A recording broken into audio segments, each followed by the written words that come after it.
आप कहेंगे कि इतने सारे नियम हैं तो इसका एडवर्टाइजमेंट कैसे हो रहा है? टोबैको प्रोडक्ट से इतनी सारी परेशानियां हैं तो सरकार इन पर पूर्ण रूप से प्रतिबंध क्यों नहीं लगा रही है?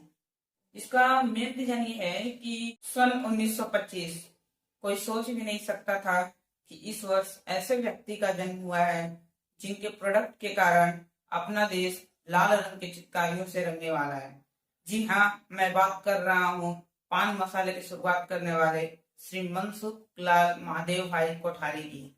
1948 जब मनसुख भाई बिजनेस फील्ड में आए तो वे सबसे पहले दुकान दुकान जाकर के हेयर ऑयल बेचते थे और उसी बीच वे ऑब्जर्व किए कि इंडिया के कल्चर जैसे शादी, कार्यक्रम, त्योहार और माउथ फ्रेशनर के रूप में पान काफी ज्यादा मात्रा में यूज होता था। इसीलिए उन्होंने बेटल नट्स, लाइम, कटेचू, कार्डामोम और नेचुरल परफ्यूम मिलाकर 100 ग्राम के केन में अपना प्रोडक्ट पान पराग लॉन्च किया। क्योंकि इनके प्रोडक्ट का स्वाद रियल पान के जैसा था और मेन पॉइंट कि इनके प्रोडक्ट को यूज करना या कंज्यूम करना काफी इजी था और ये इजीली स्टोर भी किया जा सकता था, इसलिए इनका प्रोडक्ट इंस्टेंट हिट हो गया।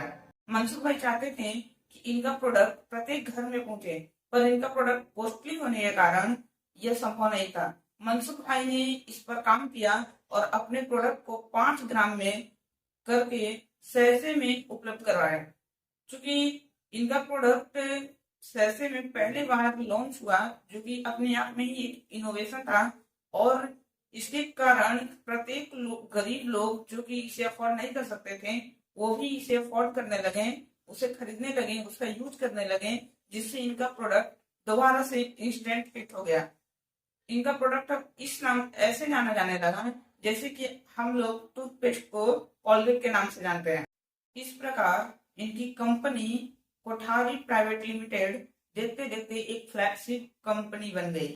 फ्लैगशिप कंपनी को आप इस उदाहरण से समझ सकते हैं। सपोज कीजिए रामू, श्यामू, चंदू 3 दोस्त नमक के बिजनेस का शुरुआत किए।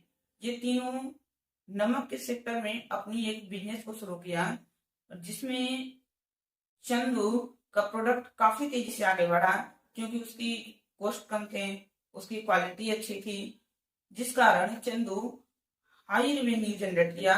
इसलिए नमक के सेक्टर में चंदू का कंपनी फ्लैगशिप कंपनी कहलाई।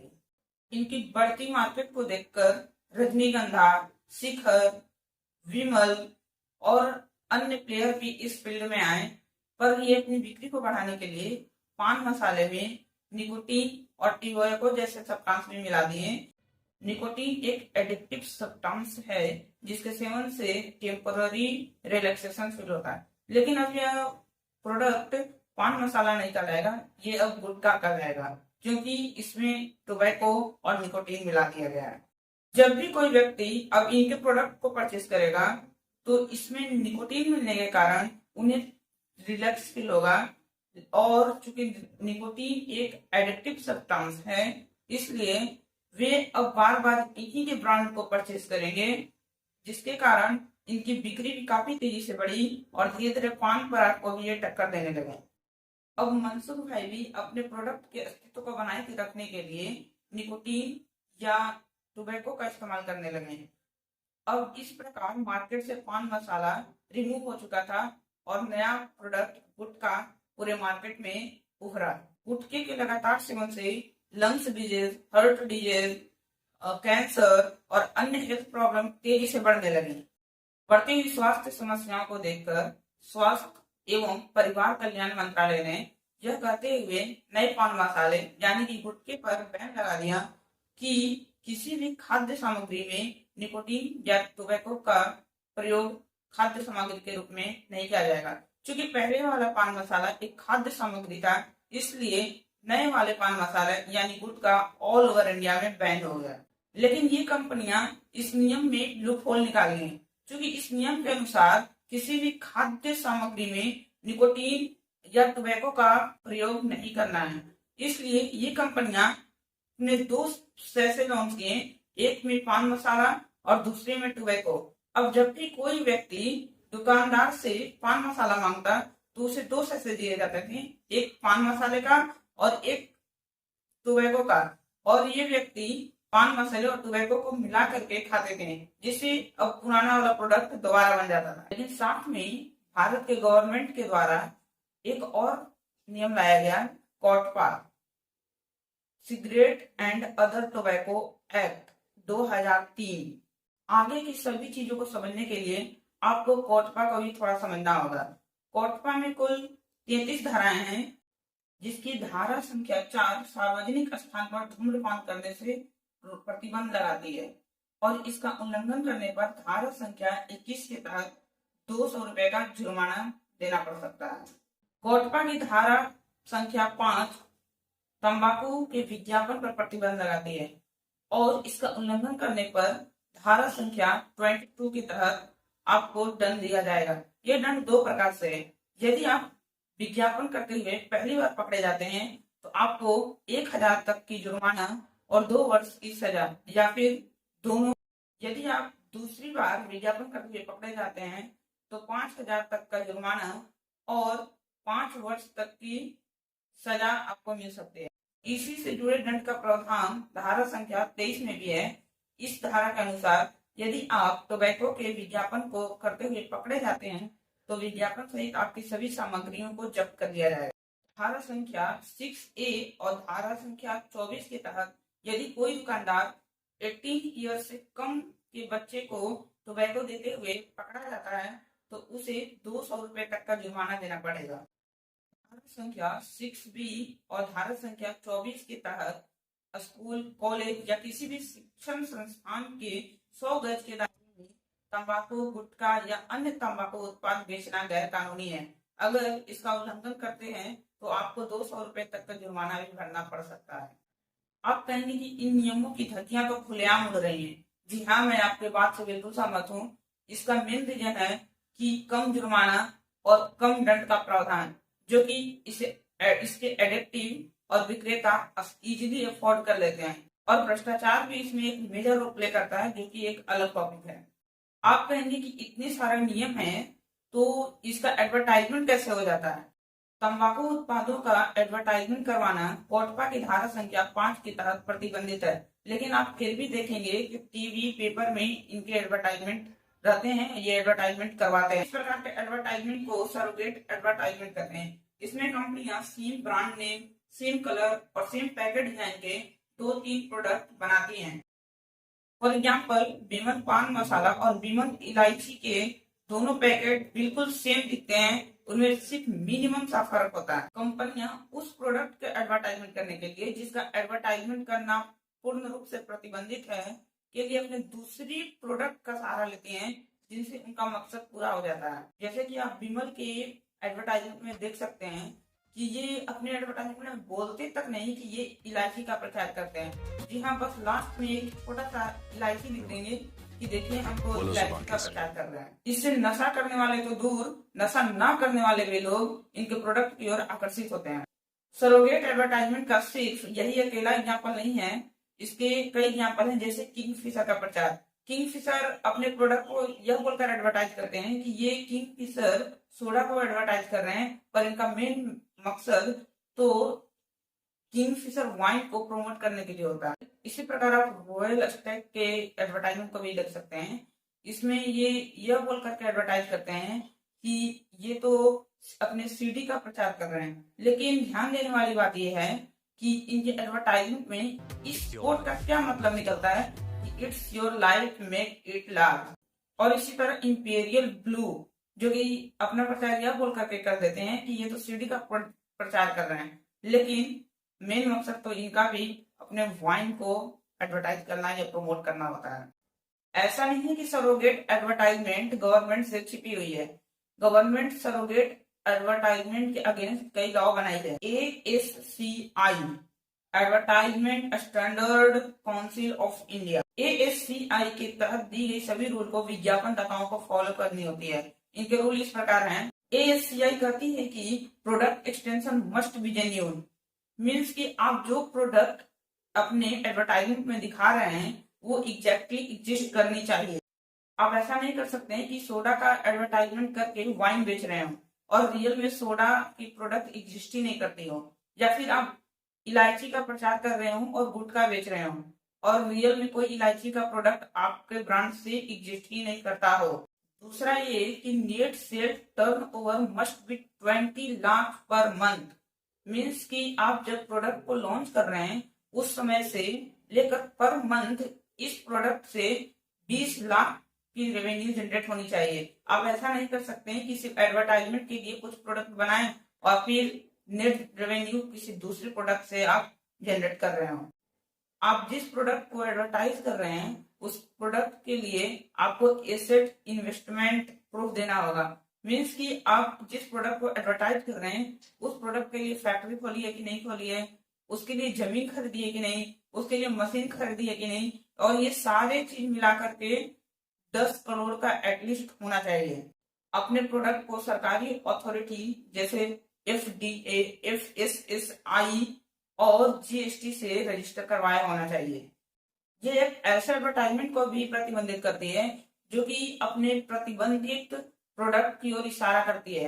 एग्जाम्पल के लिए शाहरुख खान की रॉयल स्टैग की एडवर्टाइजमेंट जिसमें ये बोलते हैं स्मॉल मिलाते जाओ और लार्ज बनाते जाओ, इसमें थोड़ा सा भी ये प्रतीत नहीं होता है कि ये सीडी को एडवर्टाइज कर रहे हैं। कहीं ना कहीं ये अपने brand product royal Stag whisky की ओर इशारा करते हैं। इसलिए ASCI ने इसकी इस एडवर्टाइजमेंट को बैन भी कर दिया था।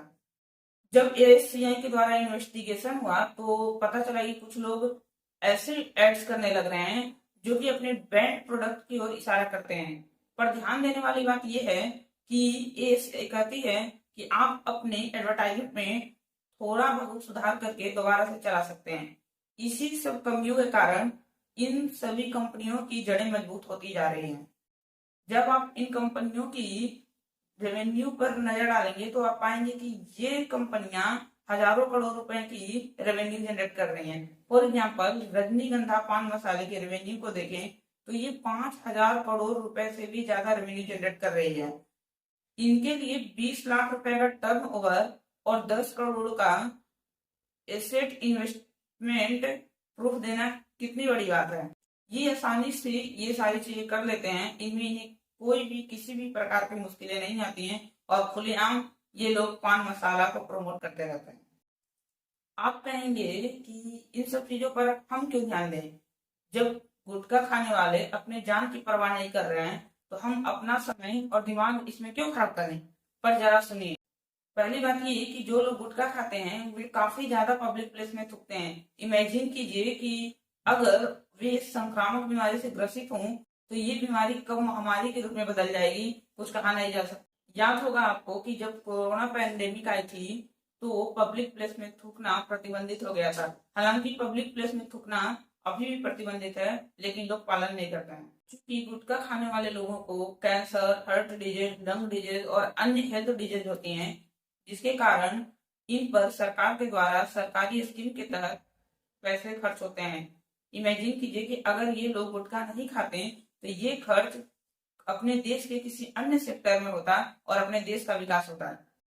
आप किसी भी प्लेस पर चले जाएं जैसे रेलवे स्टेशन, बस स्टैंड, सड़क, इवन आप रेल के डिपो पर और पब्लिक पार्क में भी चले जाएं, ये वहां पर थूक थूक कर इतनी गंदगी फैलाए होते हैं जिससे कि हमें कई हेल्थ प्रॉब्लम होने की संभावना बनी रहती है और पर्यावरण प्रदूषित हो रहा है सो अलग। आजकल के नवयुवक इवन छोटे बच्चे भी इन्हें देख देख कर गुटखा के प्रति अट्रैक्ट होते हैं और पता नहीं कब देखते देखते इनके एडिक्ट भी हो जाते हैं।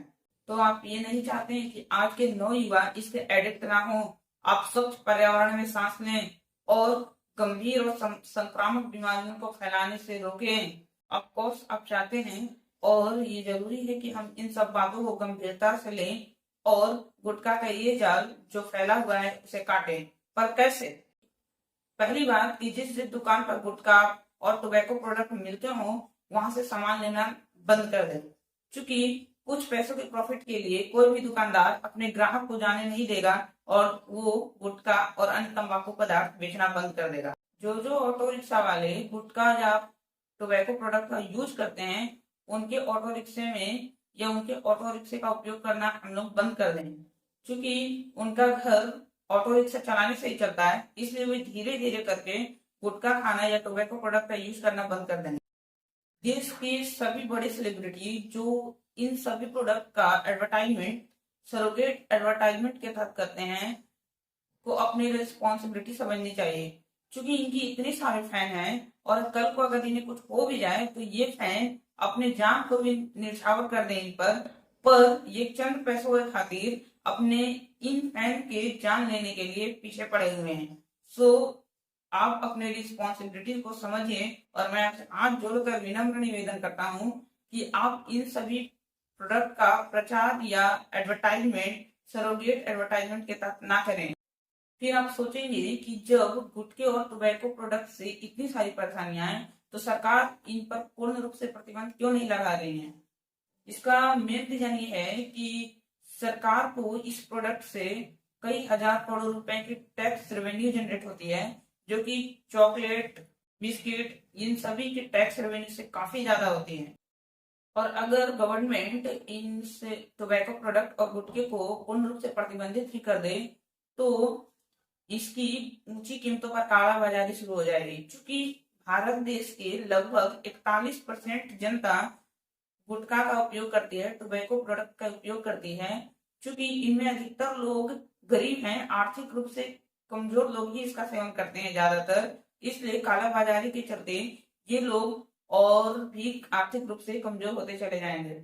और चूंकि गलत तरीके से कालाबाजारी होने के चलते ऐसा भी हो सकता है कि जहरीले टोबैको प्रोडक्ट का भी निर्माण हो सकता है, जिससे कि इन लोगों की जान भी जा सकती है और सरकार के हाथ से जो मोटे टैक्स हैं वो भी चला जाए।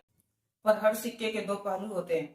अगर सरकार कई कड़े कानून और प्रावधान ला करके इसके प्रोडक्शन और विक्रय पर पूर्ण प्रतिबंध लगाए तो ऐसा भी हो सकता है कि इसे बेचने वाले और विक्रेता और सप्लाई करने वाले लोग इन्हें विक्रय ना करें, जिससे इसके एडिक्ट लोग इनसे दूर हो जाएं और मेन पॉइंट कि जो आज की नई युवा पीढ़ी है इसके एडिक्ट ना हो पाए और जो इतनी वर्षों से लंबी चेन चली आ रही थी, इसे कनेक्शन जो चले आ रहे थे वो टूट जाए।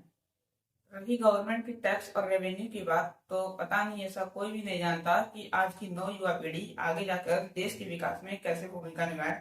फॉर एग्जाम्पल, अगर कोई बच्चा कंप्यूटर साइंस के विषय को चुनता है और उसमें अपनी मन और लगन लगाकर अच्छी से पढ़ाई करता है तो वो आगे चलकर कंप्यूटर सॉफ्टवेयर के क्षेत्र में एक कंपनी भी खोल सकता है, जिससे गवर्नमेंट को अच्छी रेवेन्यू और टैक्स भी प्राप्त हो सकती है और साथ में देश के नागरिक को जॉब भी मिल सकता है।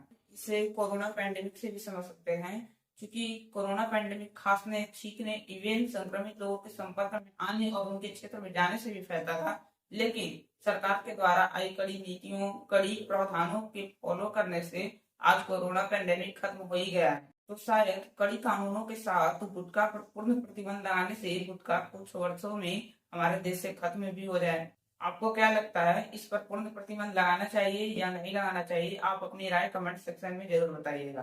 धन्यवाद।